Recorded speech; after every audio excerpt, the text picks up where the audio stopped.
Hello, Spartans. My name is Dave Isbell, and I am the Assistant Director of Alumni Professional Enrichment in the MSU Alumni Association.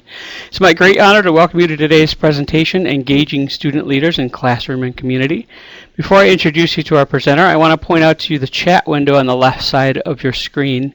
This is where you can type your questions, which we'll be sure to answer by the end of the presentation. My assistant Kara is logged on as Helping Spartans. If you're having technical difficulties, please see the pod options at the top right corner of the chat box. From there, you can click on Start Chat with Hosts, and Kara will help you. For questions to the presenter, please be sure to use the Everyone tab at the bottom left of the chat screen. Also, all of our webinars are recorded and can be found at www.spartanshelpingspartans.com. The chat conversation will be saved to the recording, and all the live hyperlinks throughout the chat and presentation will remain live. At the end of the webinar, we invite you to continue the conversation on Twitter. We're at Helping Spartans, and the hashtag for this discussion will be Student Leaders. For information about upcoming webinars, live streams, and other events, please visit us at alumni.msu.edu/lens. That's L-E-N-S. It is now my privilege and great honor to introduce you to our presenter today. Makena Schultz is an educator in Michigan State University Extension. She specializes in youth leadership and civic engagement programming, has been working in some arena of youth development throughout the past 4 years. She's a Spartan through and through, finishing her BS in 2011 and her MS in 2013, both from MSU. Thank you so much for being here today, Makena. We're really excited to hear what you have to say. Awesome. Thanks, Dave. I am very happy to be here. So as Dave mentioned, I work in the Children and Youth Institute at Michigan State University Extension. And the Children and Youth Institute houses the program Michigan 4-H. And so while Michigan 4-H is an out-of-school program that focuses primarily on non-formal learning, I will be basing a lot of my comments today on my experience in working as a professional with that organization and also as an alumna of that program. So that, and along with my time at MSU, will kind of inform the information that I'm sharing with you today. So to start, I want to kind of provide you with a little bit of a reality check. These numbers come from a study done by the Search Institute in 2010 of almost 90,000 6th through 12th graders surveyed across the United States. And these numbers seem to be fine when you look at them. 25% of youth feel that adults in their community value them, 32% of young adults feel they're given useful roles in their community, and 45% of youth feel that they have control over things that happen to them. Those numbers seem okay, but I'd like to look at them from kind of the opposite perspective. So we'll start with the first one. 25% of youth feel that adults in their community value them. That means that 75% of youth feel that adults in their community do not value them. So 3/4 of youth don't feel valued. The second one, 32% of young people feel that they are given useful roles. That means 68% of young people feel they are not given useful roles in their community. And lastly, 45% of youth feel they have control over things that happen to them. That means 55%, just over half of youth, feel that they don't have control over the things that happen to them. And so when we think of the converse of these numbers, that's where I feel like I feel a little saddened and a little scared that this is the way we're bringing up young people in our communities. And so we're going to talk today about how to engage them in different ways using partnerships and critical reflection. So I want to start a little bit about what I believe. This is an 8-year-old me in my first year of 4-H in Lenawee County, Michigan. And, you know, at this age, I was getting really excited about being involved in my community. 4-H talks about, the 4-H's are head, heart, hands, and health, and using those kind of 4 perspectives to be engaged citizens on a community, state, national, and global level. So it really kind of inspires young people to start thinking about their role and how they can serve in a positive capacity within their communities. But during this same time, I very often heard things like, you're the future of tomorrow. You're tomorrow's future as a young person.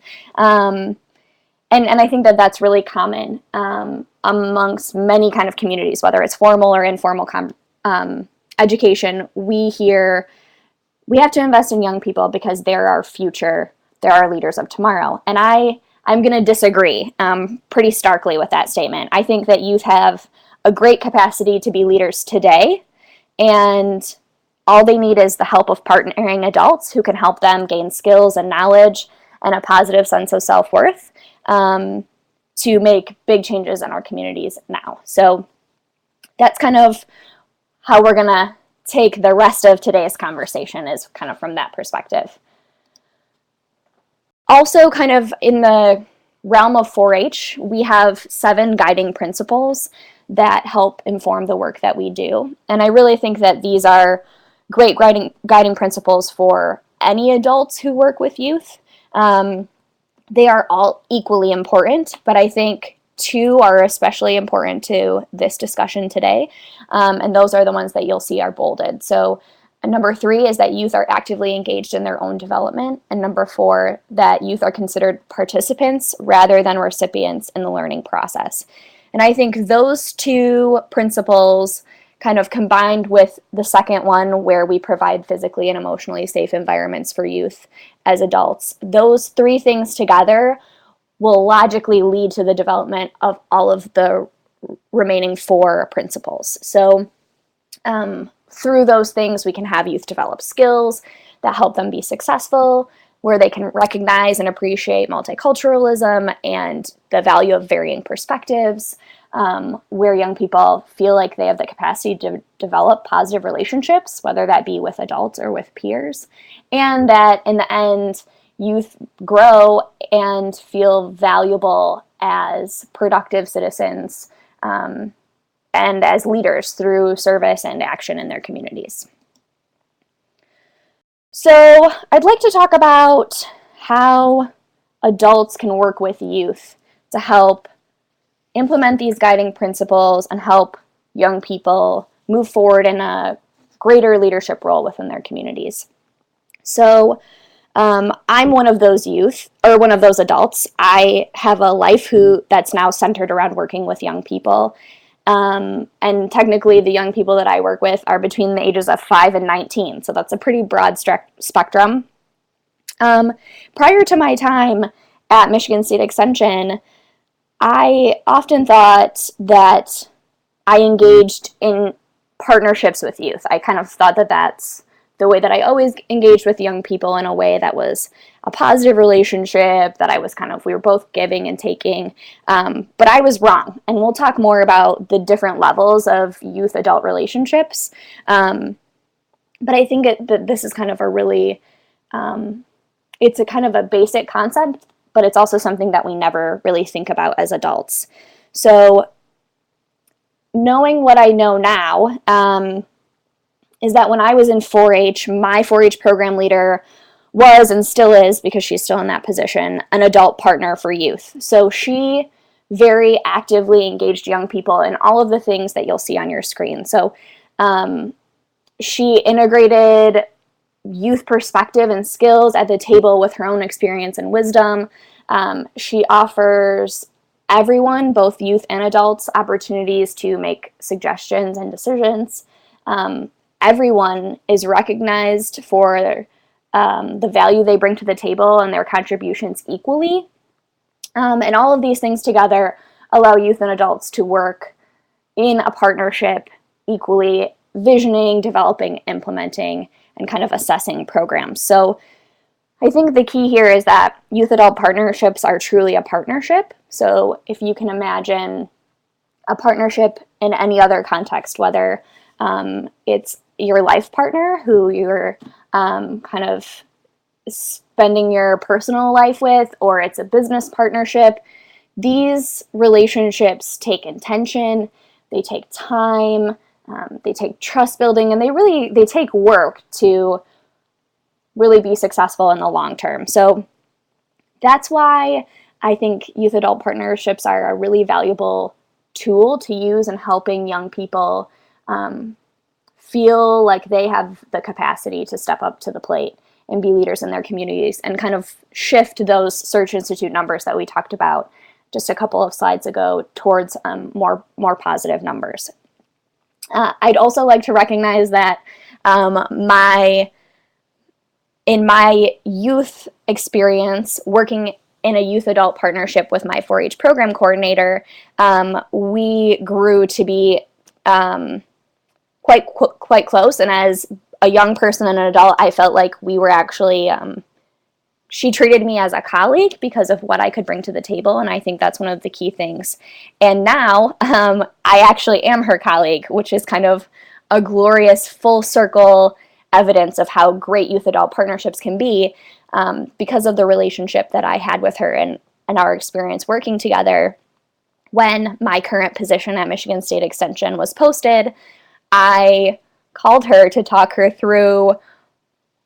her about my potential application, and it turned out that she was actually a member of the same team that I work on, the Leadership and Civic Engagement team. So now we are on the same team as adult colleagues, building new partnerships with young people. So I think it's really very exciting. So there are benefits for multiple parties when we engage in youth adult partnerships. And I think it's easy to answer the why do it question when it comes to young people. So this is an example of me in 4-H. All of my photos for today's presentation will be throughout my experience in 4-H and my involvement with Michigan State. And so these would have been my 4-H peers.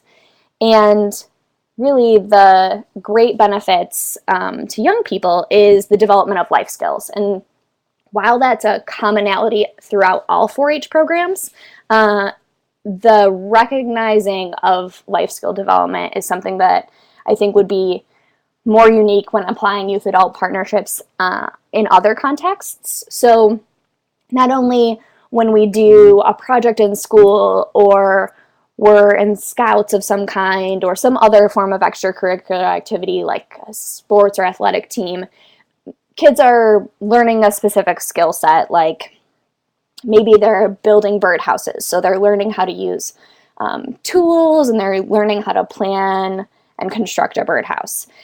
That's kind of the immediate tangible tools, but they're also learning life skills like leadership and teamwork and time management and networking. So helping young people recognize those life skills that will help them continue being actively engaged, no matter the context or situation throughout their lives, I think is a really valuable piece of youth adult partnerships. Also, a sense of belonging and pride to their communities. So when young people have the opportunity to equally contribute to a project, they're more likely to kind of feel a specific connection throughout their life to that project, even after the project concludes. So helping spread the word about it, or helping maintain it, its quality or aesthetics. It also helps young people feel more committed to their community, and an increased sense of civic awareness. So the opportunity to make a change in their community is there, and that they actually have the power to do something. And of course, gaining respect and acceptance from adults can be really valuable. So the experience that I had with my 4-H program coordinator and other 4-H volunteers really helped me shape myself into a young leader, and helped me see myself as a young leader during that time of my life. And lastly, I think the thing that makes me most excited is that youth adult partnerships can help youth increase their capacity to care and increase their desire to change and improve the lives of others. So very often today we think about kind of the millennial generation and new young generations as the me generations, or very like self-individually focused generations. And I get really excited about opportunities where young people feel compelled to help others and kind of increase their selflessness in the world, and see themselves as a one person in a networked community rather than one person who just happens to be living somewhere. So I think those are really exciting things that are benefits for youth. But the great thing is that there's also benefits for us as adults. And so we can learn a lot from young people, and I think we can sometimes underestimate the experience and wealth and depth of knowledge that young people have today. So when we work in partnership with young people as adults, we gain information about their needs and concerns and interests. That's kind of on the most basic level. But we also kind of receive some self-satisfaction helping young people grow, seeing them potentially succeed or move forward from failure in a positive way. We get feedback about existing programs. I'll say this year is the first year for the State Youth Leadership Council, which is a new program in the state of Michigan for high school youth who work with Extension and 4-H to provide statewide feedback on programs. And it's proven to be like amazingly insightful for us in terms of what youth are looking for and what they really value in programs, so that we can from now on move forward in designing things and evolving things in a way that will be most beneficial for the young people who are participating in them. We also have access to innovative ideas, creativity, energy, and enthusiasm. Young people get really excited, and I think this is kind of for everyone. We get excited when we share ideas and they're accepted and kind of moved forward in a positive way. So when we as adults can help young people do that, they get excited and they're committed to kind of helping that, move that idea from idea to action. And so when we have a lot on our plate, we have extra, hands to help move those ideas forward. We also have new perspectives on decision-making and community problem solving, and I'll talk a little bit more about this when we talk about the challenges, but young people bring a lot to the table. Everyone brings something to the table, and that something should be held in equal value, whether you're an adult or you're a young person. And so we have kind of this access to these great new ideas and perspectives. And then, of course, we have the opportunity to foster active community members for the future.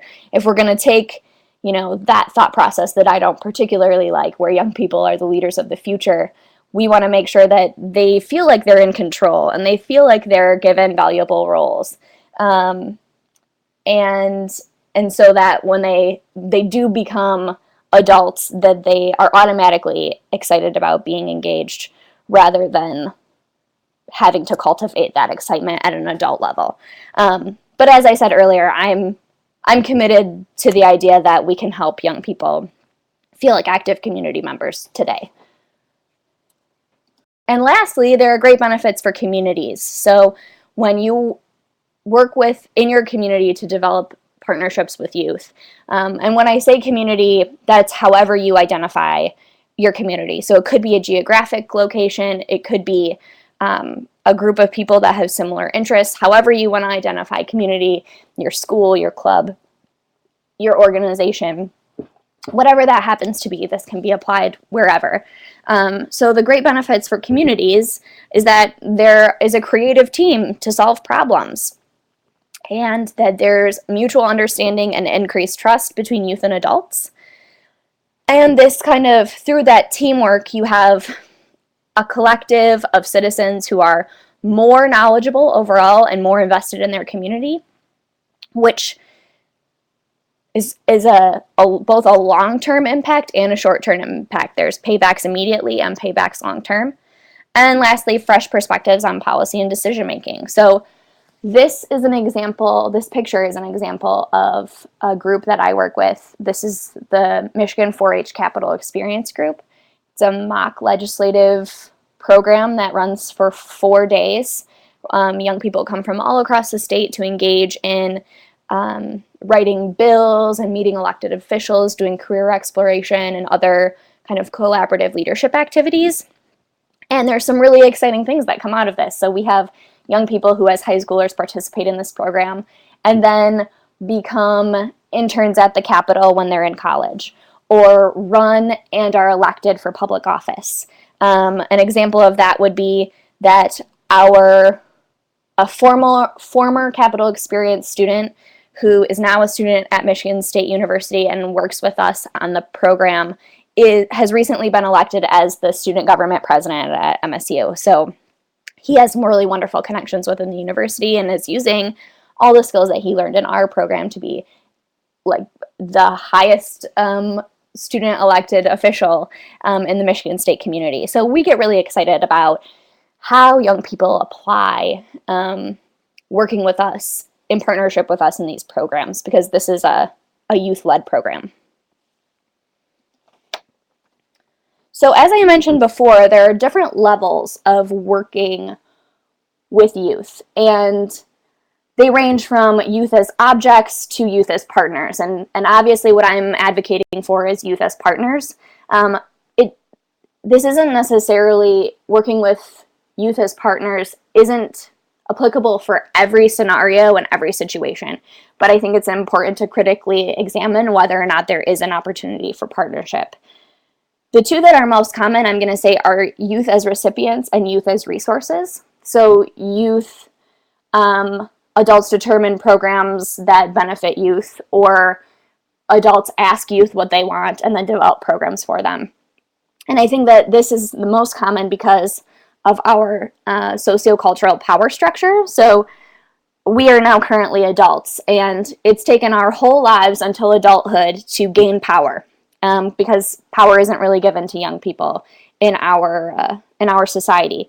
So we've been waiting our whole lives to get power, and now you have the power, and I'm asking you to give some of it up to young people. And so that's a hard request. I fully acknowledge that that's challenging, that it takes courage and it takes selflessness as adults to relinquish some of what we've been waiting to have our whole lives until now to young people, so they don't have to wait and they can be engaged today. So obviously what we're aiming for is youth as partners.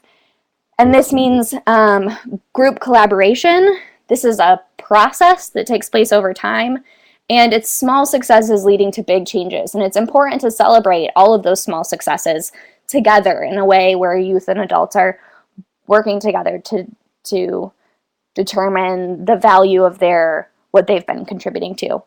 What they aren't, what youth-adult partnerships aren't, they aren't one-on-one mentoring. Now, I'm in no way saying that one-on-one mentoring is not valuable. It's just different from youth-adult partnerships. Youth-adult partnerships also are not one-time projects or prefabricated checklists. Just like you and I are unique and have very diverse perspectives and kind of constructs of reality based on our knowledge and experiences, youth are also unique in that way. So everyone who's involved brings something special to the table. And so each partnership is a unique process. So there are definitely, admittedly, some barriers to youth-adult partnerships outside of the kind of power shift that I just talked about. The first is adultism. And so very often in my organization, we hear this as youth bringing an idea to the table and adults saying, well, we're the adults and we've been through it and we have the knowledge and experience that you don't have, and so we're not going to do that idea. Or we've tried it before and it didn't work, so we're going to not do that idea. And the important piece here is who was at the table when these ideas were implemented before, who is now. Like, who wasn't there then that is there now, and that's the young people. And so when new people are brought to the table, whether they're youth or adults, they're bringing that unique set of skills and perspectives. And so ideas that have already been tried on can be tried on again because different kind of perspectives and values are present to help potentially make it work when it didn't work before. Second would be logistics. So a very, very simple example would be board meetings of an organization that take place during the school day. Very often meetings happen over lunchtime or from like a 10 to 2 time slot, and that completely eliminates any young person's ability to be a participant in those meetings because they're in school and they can't be there. It also might be that The location is away from the central community and they don't have driver's licenses yet, or they have other extracurricular activities that prevent them from being able to be involved right after school. So just keeping those things in mind, if you want to involve young people in partnership with your actions or organizations or boards or committees or groups of adults, it's important to make sure that there aren't some kind of inherent barriers in schedules and times and locations. There's also the challenge with organizational structure. Sometimes there are rules that prohibit, maybe allow for young people to participate but not vote, or maybe they have a lesser vote or something like that than adults. And I would encourage everyone to look at the possibility of changing any of those kind of written rules. I know that there are some barriers that don't allow for that, but it's definitely worth looking into. And then there's also kind of the traditional culture that says, well, this is the way we've always done it, so we're going to continue doing it that way. And I'd say that this is a big challenge in the 4-H community because we are a volunteer-ran organization. We have a volunteer base of 20,000 volunteers that help run our programs. And many of these are kind of have generational involvement. So they're adults who were 4-Hers when they were in 4-H and then, or when they were young people, and then they kind of graduated to project leaders, and then they had children who were in 4-H, and they've been volunteers for a long time. And so they remember kind of the glory days of when they were in 4-H. And there's nothing wrong with this because those traditions are really valuable and really wonderful to share. But we also live in a changing world with new needs and new approaches, so there has to be a balance. And then, of course, the fear of letting go of control, and that's an admittedly scary thing. So some best practices in youth-adult partnerships that can help kind of mitigate some of these barriers and can help young people be leaders in their classrooms and communities would be equal voice, participation, and role. So I would say equal voice, the key with that is to avoid tokenism. It's very easy for groups to invite one young person to sit on a council or board or committee with maybe 10 other adults. And then those adults ask that one young person to represent all the young people in the community. Well, we kind of know that that never works, and it also makes it less likely that that young person will share their perspective. So equal voice is important. Equal participation, so opportunities for young people to take responsibility and report out during meetings or gatherings is important. We'll talk a little bit more about equal role when we get to the next slide. It's also really important that when you start, kind of the first step, no matter what, is to develop common goals together, both youth and adults, identifying these goals and making them kind of a working document where you can continually reassess these goals is really important. A very common mistake kind of in this area is that adults will develop a set of goals and bring them to the table and ask youth if they agree.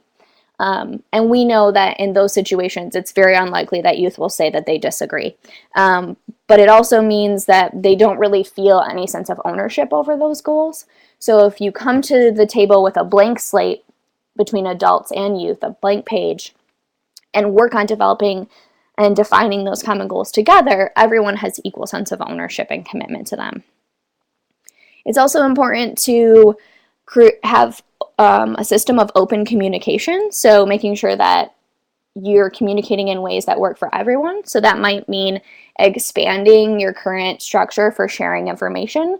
So if you currently only send out newsletters, it might be important to look at alternative methods like social media or some certain apps. And that could be a really great opportunity to have a young person step up and help. So there would be like an adult coordinator and a youth coordinator for communications, and they would work together. It's also important to have mutual respect. So trust building activities are really important and can help kind of start building those relationships, along with deliberate training and support. So having professional development opportunities that help both the adults and the youth in the room grow both as people and within the role that you're serving together. So some tools, the first one would be the 15-second rule. So we very often use this when we have youth and adult steering committees, which all of our 4-H programs that my team runs have youth adult steering committees.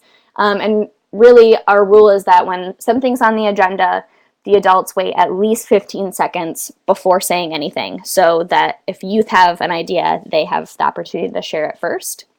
We found that if adults start talking right away, it's less likely that youth will share any kind of contrasting idea.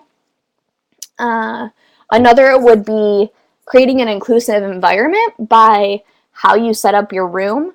So rather than classroom style where people sit in rows and kind of look at the back of their peers' heads or the back of heads, and there's kind of one lecturer who knows everything, you might consider making small breakout tables or a U shape where everyone can see everyone. And that also increases people's willingness to contribute. Building relationships through icebreakers and team building is really important. This could be as simple as bringing a roll of toilet paper to your meeting and having people take as many squares as they think are necessary. And then after everyone has taken their squares, you have them share fun facts about themselves for every square that they've taken. It's a way to learn new things about one another and kind of create a fun note to move forward on the day from. Name tags and tents can be really an also valuable tool for creating that inclusive environment, especially if you're asking young people or adults to join a group that has already been in existence for some period of time. So maybe it has some veteran members. So you can address people by their names rather than saying, hey, you, or just pointing and not saying their name. That kind of degrades a person's sense of self-worth. So if we can recognize people by their names through name tags or name tents, that can be a really valuable start to kind of creating that sense of equality. And lastly, it would be assigning meaningful roles for everyone. So very often in meetings or groups where young people are involved with adults, adults will give young people roles like handing out snacks or holding the door open for people. And I think the key here is to treat the young people you're working with as colleagues. Like I said, my 4-H program coordinator did for me. So you have to forget any assumptions that you have. Both people, youth and adults, have to forget the assumptions that they have about the opposite group, and start treating everyone the way they would treat their peers or themselves.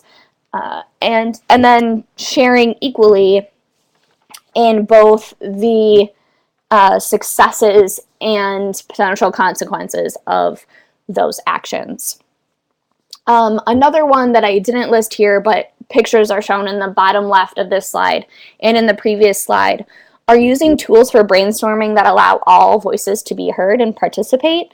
And a great example of that is using a sticky wall. So posing some kind of question or some kind of need for idea, and then giving sticky notes to everyone in the room to have them each write one idea per sticky note, and then sticking the sticky notes on the wall, and then whoever's facilitating, whether it be a youth or an adult, kind of grouping those ideas in thematic collectives, and then sharing those collectives with the whole group before making a decision.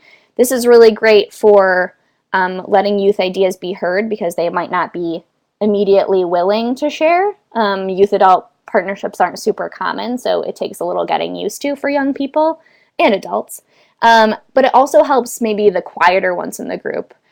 So it could be youth or adults who maybe are a little less extroverted or need a little more time to process their thoughts before they're willing to share an idea. So we call that a sticky wall in our organization, and sticky wall is a great facilitation tool for brainstorming. So the scary thing about this and this giving up of control is the idea of failure. And no one likes to fail, but I'm going to argue that failure is a really important part of any learning process, and that it helps build resilient youth. And that's kind of what the trend is in youth development now. It's not that we need to build youth up so high that they have the confidence, all the confidence in the world, but that when youth have an experience, whether it be good or bad, they pull themselves up by their bootstraps, dust themselves off, and keep moving forward in a positive way. So failure is kind of defined as this lack of success or a falling short of a goal. And I just kind of like to say, I'd like to use the example of Thomas Edison. So Thomas Edison was fired from his first 2 jobs for being unproductive. His teachers deemed him kind of unintelligent and unwilling to learn. It took him 1,000 tries before he perfected the first light bulb. And when he was asked how it felt to fail 1,000 times, he responded by saying, "I didn't fail 1,000 times. The light bulb was an invention with 1,000 steps." So the key here is that it's the intentional processing of experiences and the moving forward in a way that we learn and we kind of grow from every experience. So that leads me to critical reflection. And this is kind of the second big tool that we'll talk about today in terms of engaging young people as leaders. And this is really about them developing a skill, but very often as adults, we haven't had a lot of experience in reflection skill development. It's not commonly a part of our formal education experience. So if we haven't had it elsewhere, either through extracurricular activities or our family structure, we often kind of lack in this area, but never know that we lack until we're asked some of these questions.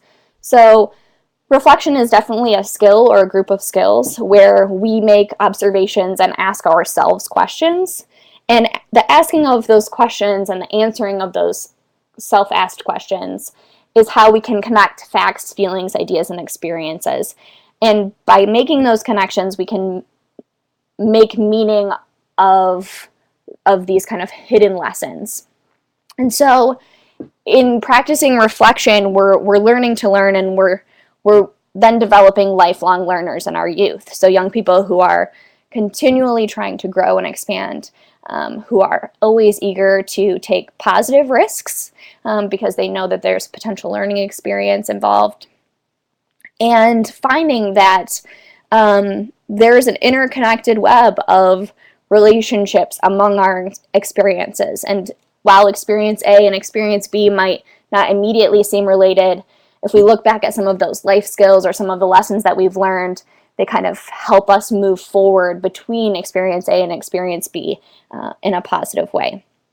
So an example kind of from my own personal experience, and as cheesy as it may sound, but when I was in 4-H, I was participating in a scholarship contest where we were asked kind of like Toastmaster type questions.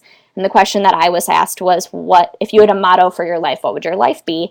And my motto at that time was, I believe that you can't have a bad experience because you can learn from anything and move forward in a good way.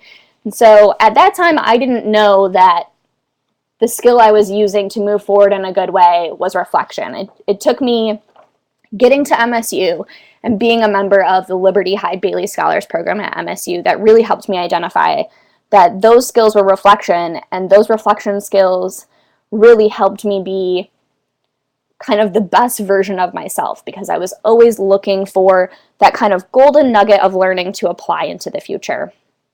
I think a really great quote that captures this is this one, and I'm not going to read it to you. You all can read for yourselves, but I think the key is that reflection is about meaning making, and that if we don't make meaning, it's very easy to make the same mistake twice, or to not be able to take action in a positive way in our lives. And so it kind of, to me, relates kind of back to the idea of fool me once, shame on you, fool me twice, shame on me. So if we don't take the time to think about the experiences that we've had and learn lessons from them, we'll kind of just be stuck on this hamster wheel of negativity, where if we incorporate reflection into our day-to-day lives and help young people build that skill set, they'll move forward kind of on a never-ending track towards success. So when you think about reflection, I'd like to encourage you to think about it in this way. Imagine that you are exercising, and this, of course, I had to put this picture as my lovely mother after the color run, which is a 5K, very fun experience. Imagine that you're exercising. So she was exercising. And what do you do when you're exercising to help your body stay hydrated? You drink water, right? You take a water break, you drink some water, it helps your body stay hydrated. What happens if you don't take those breaks? What happens if you don't hydrate your body? Do you perform as well when you're whatever your exercising activity is? Probably not. Maybe it doesn't have an immediate impact, but it definitely has a long-term impact in terms of your performance in that activity.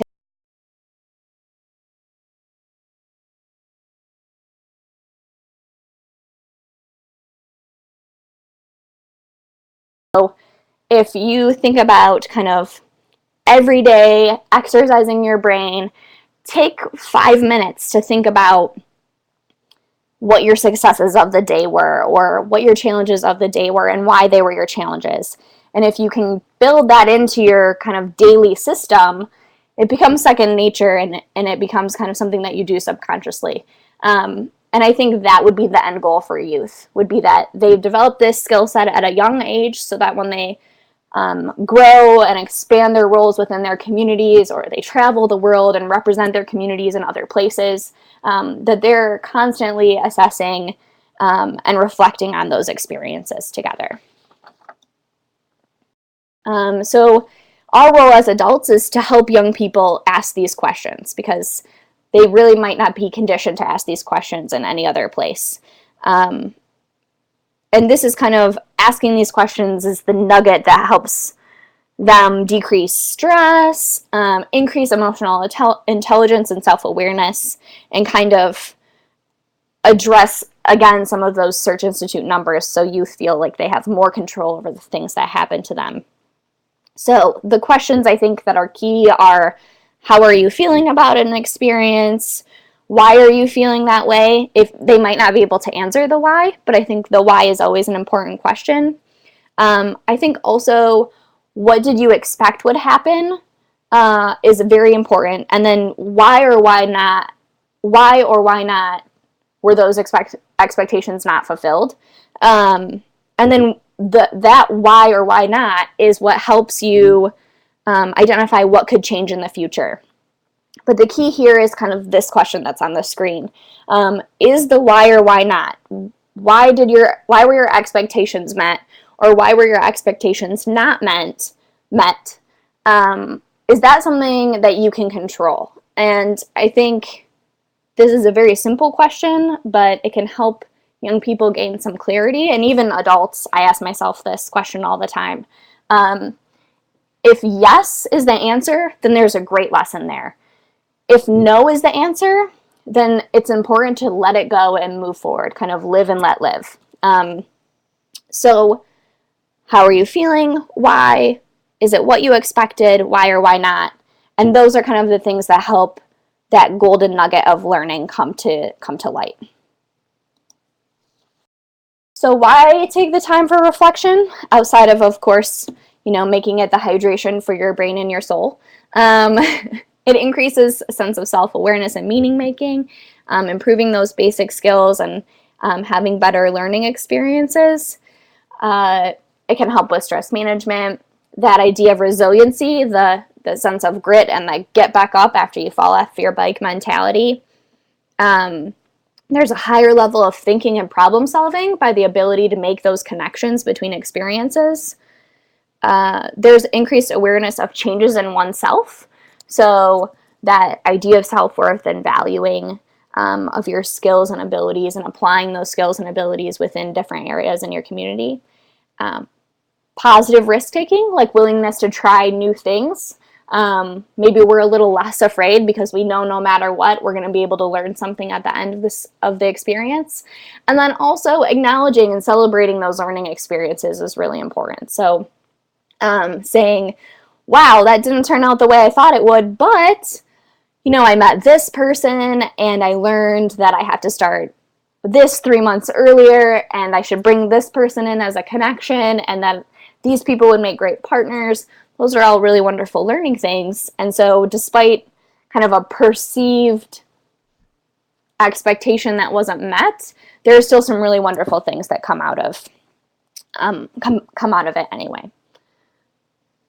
So these are kind of all areas that helped me grow into the individual and kind of the community leader that I am today, and helped me engage and feel compelled to engage with youth as a part of my professional life.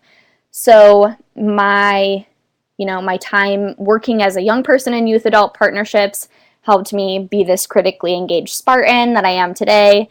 And now that I am an adult, the role that I take in youth and adult partnerships helps young people develop life skills like reflection, kind of be resilient when experiences don't go the way they thought they should, and be lifelong learners that are dedicated to actively improving their communities. So my charge to you all is to think about the young people in your communities or your lives and your professional work, and identify potential opportunities to include young people as partnerships or help young people practice their critical reflection skills at the conclusion of experiences. So with that charge, I would be happy to take any questions, and we can continue this conversation. Great, thank you, Makena. I encourage you, those of you that are listening, go ahead and type your questions in the chat. And while you think those up, or as you're typing them, I'm going to ask a couple of you, if you don't mind, Makena. Sure. So I'm kind of all over the map in how I want to ask them these questions, so forgive me if they don't come out right. So can you maybe give some ideas for youth who maybe are not involved in an organization that's inclusive, like maybe as an example, so maybe a 15-year-old is working like at a fast food place, right? How can they position themselves in that kind of an environment to gain some knowledge or skills or something that's going to help them to position toward leadership, either in that environment or after they leave it? Sure. If we work off the example that you just gave, Dave, I would say that, if we're talking about young people putting forward kind of themselves as leaders without the help of adults, I'd say that the key is to start sharing ideas. I think young people have really interesting perspectives as ways to make things more efficient, or ways to maybe in that instance reach their local consumer base.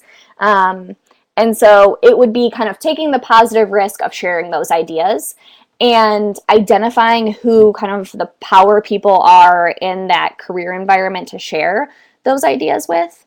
And then the key is to follow up from those ideas, idea sharing. So maybe immediate action isn't taken by kind of a superior or the manager.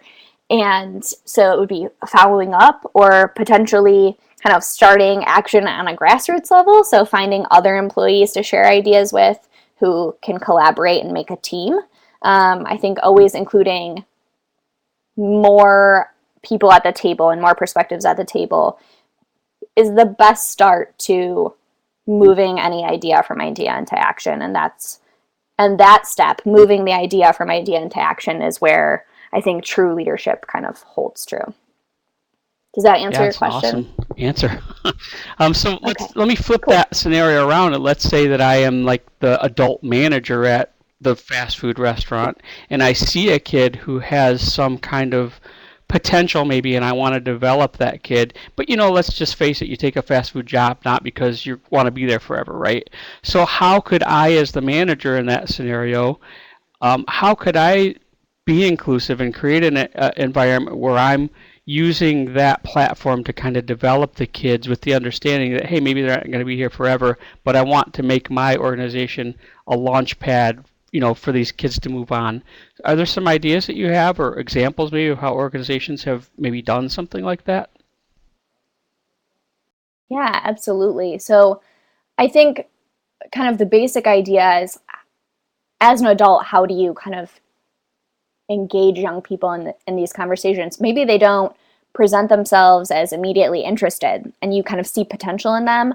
I think really the first key is providing a platform for them to participate. So they might not feel like there is an opening for them to participate equally. So creating some kind of structure for them to engage with you as the adult or your team of adults in an equal way. So maybe you have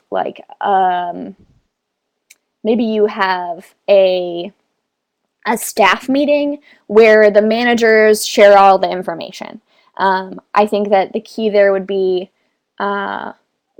to make sure that the young people or maybe the lower level workers have an equal voice in the information sharing. So maybe they self-elect a representative who shares ideas, or there's an open space concept for them to all share ideas.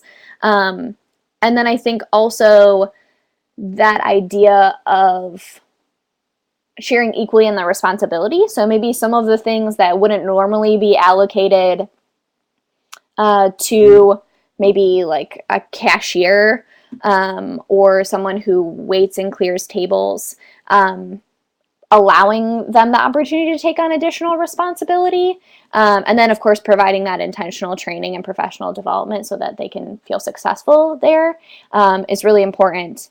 And then lastly, asking those critical questions, those self-reflection questions, both as an adult of yourself and to the young people in that organization or community, I think can really help them take the first steps on the path towards being kind of a more outward leader if they kind of feel the ability to process experiences.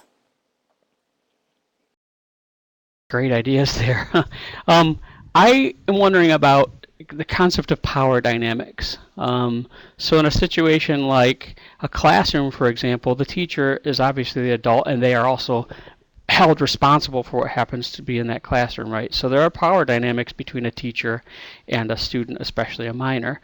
So I wonder, how could a teacher structure maybe a classroom in a way that is really inclusive, that lets kind of the kids take ownership of something and actually let them lead without maybe threatening the students with their power, or without threatening the teacher's job, I guess. So, do you have any ideas about that? Yeah.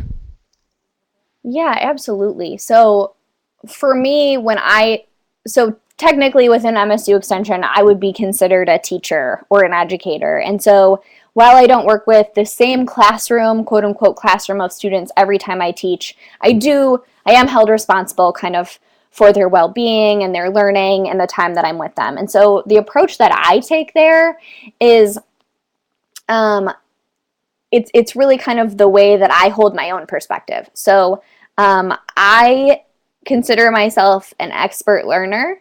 That's kind of the expertise that I take. And yes, I bring specific content knowledge to the table, but everyone brings knowledge to the table. And I think that's kind of a really important concept for educators, formal educators, in terms of helping to empower young people, is helping them recognize that they have valuable experiences and that we can all collaboratively learn from each other, regardless of age. And so when it comes to assignments or class activities, I think it would be really great for those to be youth-led.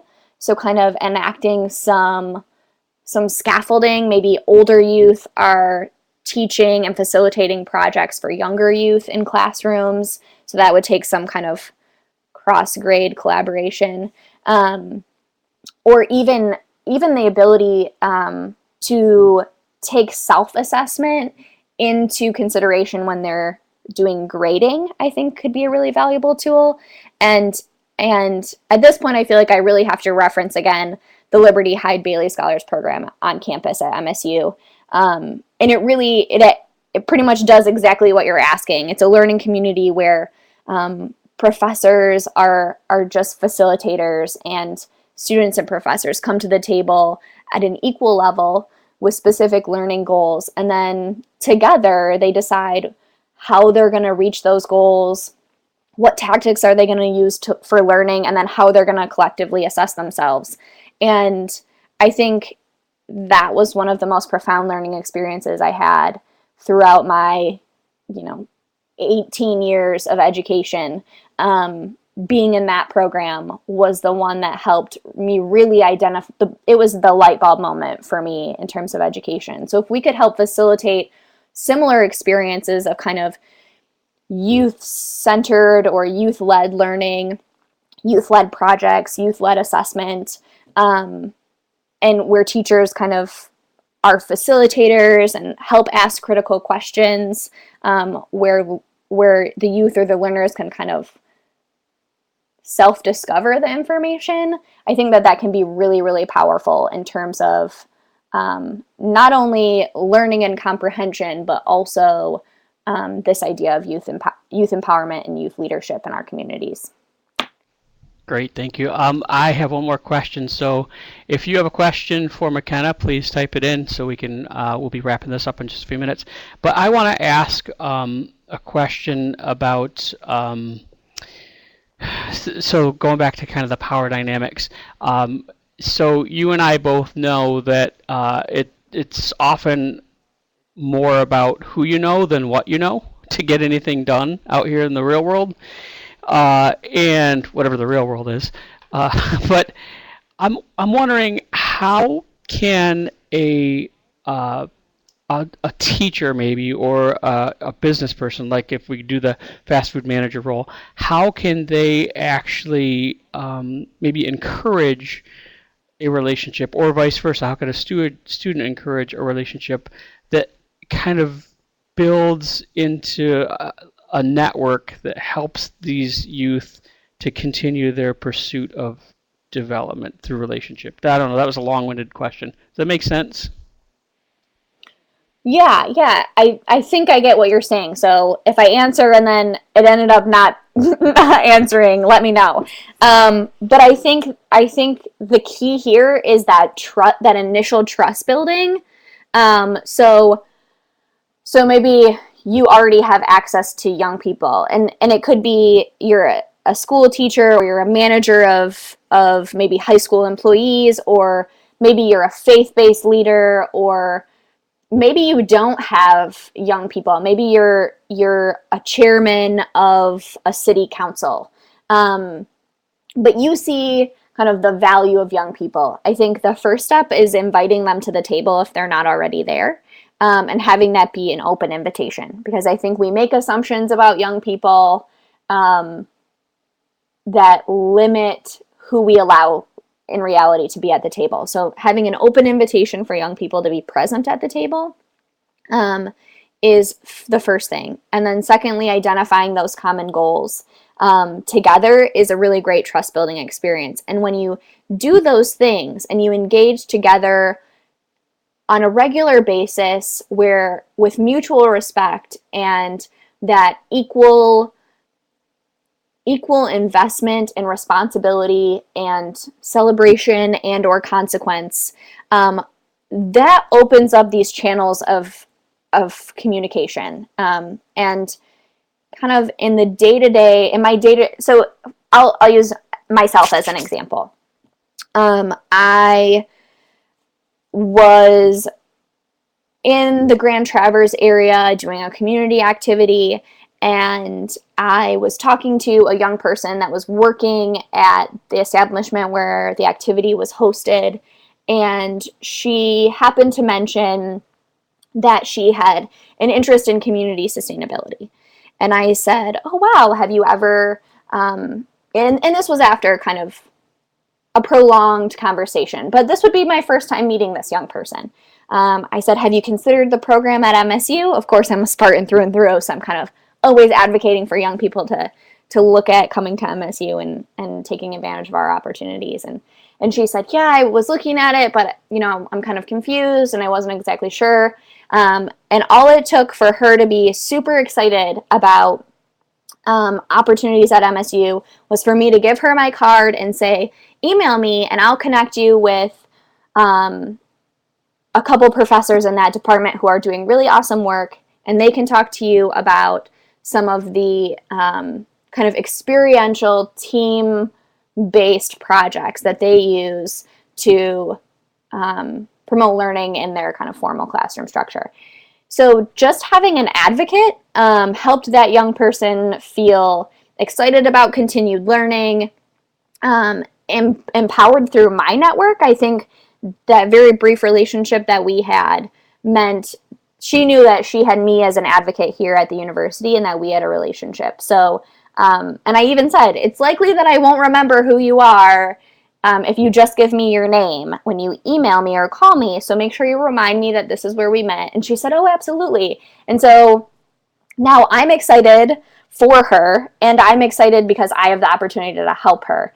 So I think it's engaging in that open communication with that sense of mutual respect and trust, and being critically conscious to kind of check our assumptions at the door. And I think those are kind of the basic foundation to help adults bring young people into the conversation and help shift that power dynamic to where young people feel excited and feel empowered and compelled to continue being engaged.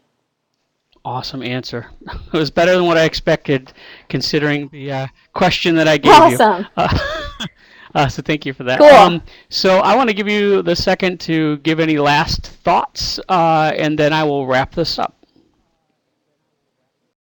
Yeah, so I think kind of as the concluding thoughts for me are that the possibilities are endless for engaging youth in meaningful and kind of valuable roles in our communities. And I think because of historic power structures and kind of social constructs, it doesn't come super naturally to do that.